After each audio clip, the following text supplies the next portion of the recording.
Good morning. My name's Newell Clark. I'm mayor of the city of Lexington, and I'm here in uptown Lexington on Main Street at the Davidson County Library, and ready to read one of my favorite children's books. My daughter used to read this to her quite often, Harold and the Purple Crayon. But before we get started, a lot of times folks will ask me, as a mayor, what is it that I do? And when I visit cities, a lot of times young folks will want to know, well, what does a mayor do? And I tell folks that I go to the meetings that you can't go to. And it's not that you can't go to them. Most of our meetings are public, but I represent you.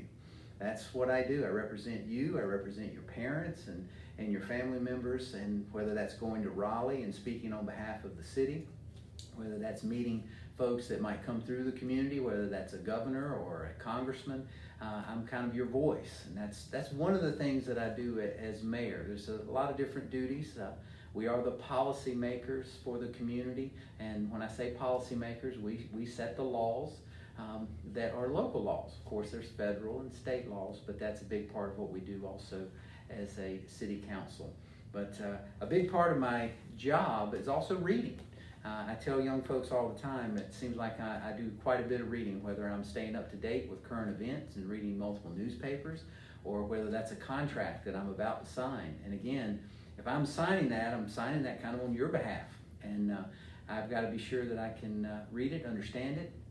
And so reading is a big part of my life. But I just want to take a little bit of time here real quickly, and we're going to read today Harold and the Purple Crayon. Again, it's one of my favorites, and let's sit back and enjoy.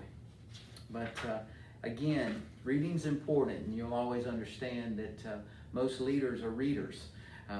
And that's something that's, as a young person, I didn't read as much as I have as an adult, but it's always been an important part of my life, and it's fun. And again, this is a very fun book that my daughter truly enjoys. She helped pick it out for today. So let's begin. And from time to time, I might need to grab my glasses if I can't see it all here. But and I'll turn this around briefly as we go through. But Harold and the Purple Crayon. One evening, after thinking it over for some time, Harold decided to go for a walk in the moonlight.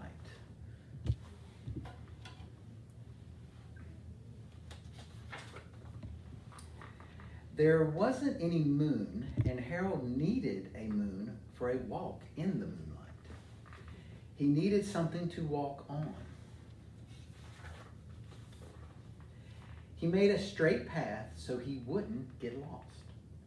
And he set off on his walk, taking his big purple crayon with him. But he didn't seem to be getting anywhere on the long, straight path. So he left the path for a shortcut across a field, and the moon went with him. The shortcut led right to where Harold thought a forest ought to be. He didn't want to get lost in the woods, so he made a very small forest with just one tree. It turned out to be an apple tree. The apples would be very tasty, Harold thought, when they got red. So he put a frightening dragon under the tree to guard the apples. It was a terribly frightening dragon. It even frightened Harold. He backed away. His hand holding the purple crayon shook. Suddenly he realized what was happening. But by then, Harold was over his head in an ocean. He came up thinking fast, and in no time, he was climbing aboard a trim little boat. He quickly set sail, and the moon sailed along with him. After he had sailed long enough, Harold made land without much trouble. He stepped ashore on the beach, wondering where he was. The sandy beach reminded Harold of picnics, and he thought of a picnic made him hungry. So he laid out a nice, simple picnic lunch. There was nothing but pie, but there were but there were all 9 kinds of pie that Harold liked best. Very creative. When Harold finished his picnic, there was quite a lot left. He hated to see so much delicious pie go to waste. So Harold left a very hungry moose and a deserving porcupine to finish it up. And off he went, looking for a hill to climb to see where he was. He knew that the higher up he went, the further he could see. So he decided to make a hill into a mountain. If he went high enough, he thought, he could see the window of his bedroom. He was tired and he felt he ought to be getting to bed. He hoped he could see his bedroom window from atop the mountain. But as he looked down over the other side, he slipped, and there wasn't any other side of the mountain. He was falling into thin air. But luckily, he kept his wits and his purple crayon. He made a balloon, and he grabbed onto it. And he made a basket under the big balloon, enough to stand in.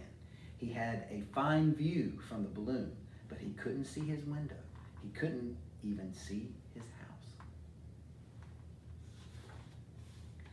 So he made a house with windows. He landed the balloon on the grass in the front yard. None of the windows was his window. He tried to think where his window ought to be. He made some more windows. He made a big building full of windows. He made lots of buildings full of windows. He made a whole city full of windows. But none of the windows was his window. He couldn't think where it might be. He decided to ask a policeman.